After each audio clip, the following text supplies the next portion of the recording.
Looking at the Antetokounmpo brothers, it's very easy to tell that Giannis isn't the only Greek freak in this family. Look at this photo here. Physically speaking, it almost looks like Giannis's brothers Kostas and Alex are taller than him. Although Alex is young and developing, Costas is already not only 3 years into his NBA career, but is also 23 years old and has only played a total of 67 minutes in the NBA.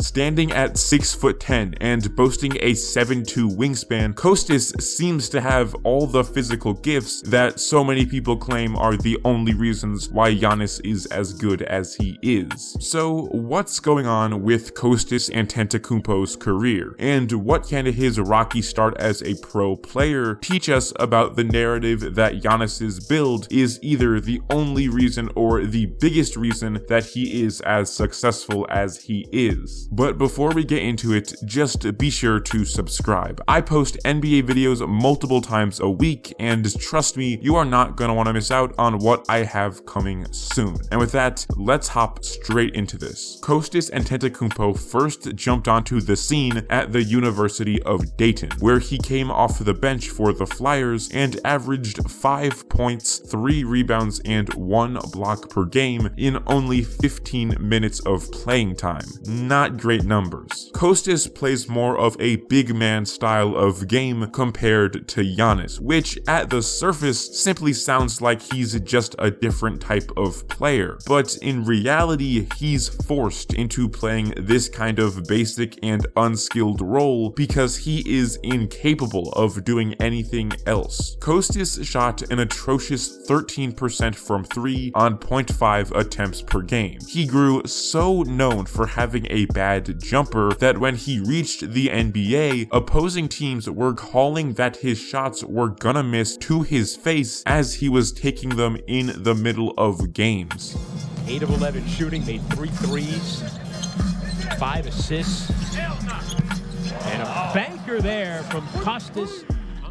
Furthermore, Costas is extremely turnover and foul prone. In his lone season with Dayton, he got more turnovers than blocks and assists combined, and had more fouls than blocks, assists, and steals combined. His assist to turnover ratio of 0.42 would have him rank 478th out of the 500 NBA players that have played a game this season.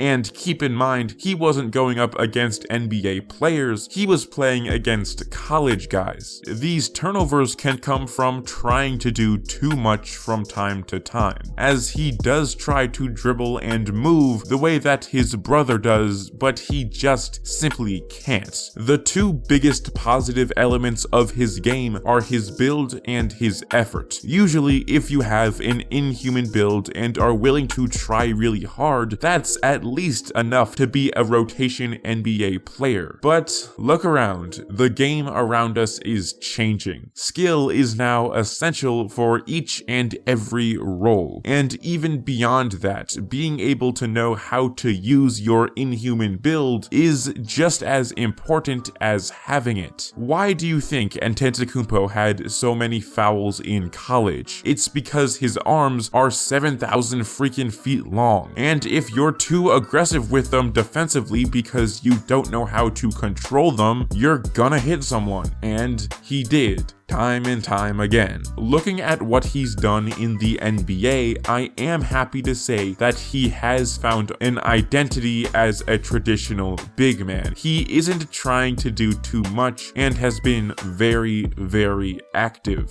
He moves around a lot off ball, even though old school bigs aren't demanded to do this, so he's really just going above and beyond, and who's gonna complain about that? It's really just another example of that Antetokounmpo mentality. The biggest reason he should stick with this traditional big man role is his shot blocking ability, which has always been fantastic. But putting him in such a restrictive role also tells us that his ceiling, in turn, will also be restricted as well. And even though I want to say that I can't see a dribbler and shooter this bad becoming another Giannis, Giannis made the transformation before, and maybe it was possible for Kostas to defy the odds just like his bro. Now, however, chances of that are over. I think now is the time to finally address the elephant in the room. The sole factor that is the biggest difference between Kostas and his brother Giannis. Kostas is skinny.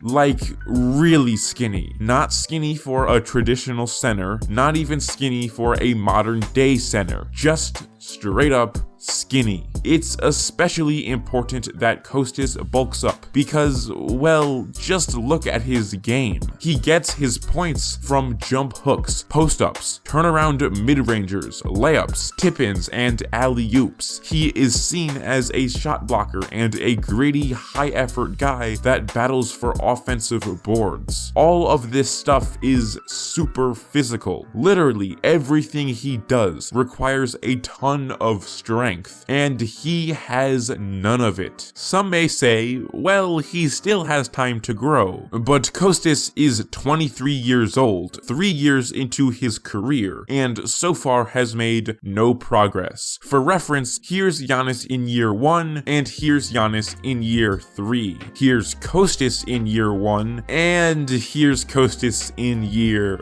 3. It's practically useless to compare these two. Their similarities don't go any farther than their last names. So what does this prove about Giannis and his dominance? Is his game really entirely based off physicality when his brother is as physically gifted as him and literally can't do anything that he can? Is he really not as skilled as many of the other great players in this league? I think, hopefully, at this point, the answer is clear. Think about how hard it must be for a guy as tall and as long as Giannis to learn how to sprint full court with perfect ball control while being heavily defended. Think about how hard it must be for a guy with such massive hands to actually develop a three-point jump shot that he can rely on for a couple possessions each game, let alone a consistent turnaround mid-range fadeaway that he can go to as one of his signature moves. Seriously, try playing basketball with a tennis ball and tell me how it goes. That's practically what Giannis is working with. Think about how hard it must be for a guy who came from a naturally skinny family to gain insane amounts of muscle. In all of these categories, Giannis's build makes all of these things even harder. But now that he's gotten to the point where he's so good that he makes all of these things look easy and effortless, well, now we can all forget about how much it took to get there. Giannis and unskilled are two words that should never be near each other. All you have to do is look at guys like JaVale McGee, Robert Williams, Mitchell Robinson, or especially Kostas Antetokounmpo to quickly be reminded that, oh yeah, long, lanky 7-footers can't just naturally do full court drives to the rim. They don't just naturally develop reliable jumpers, and they don't just naturally build a ton of muscle. At the end of the day, I hope Kostas can turn it around and complete the same type of transformation that Giannis has. But for now, he serves only as a perfect example for why his brother is so great. And that is where we are going to conclude today's video. Thank you all so much for watching. Be sure to subscribe for weekly NBA content. For a small channel like me, I truly do really appreciate each and every subscriber I get, and you made it all the way to the end of the video, so clearly you liked something about this. Trust me, you are not going to want to miss out on what I have coming soon. And with that, stay safe out there.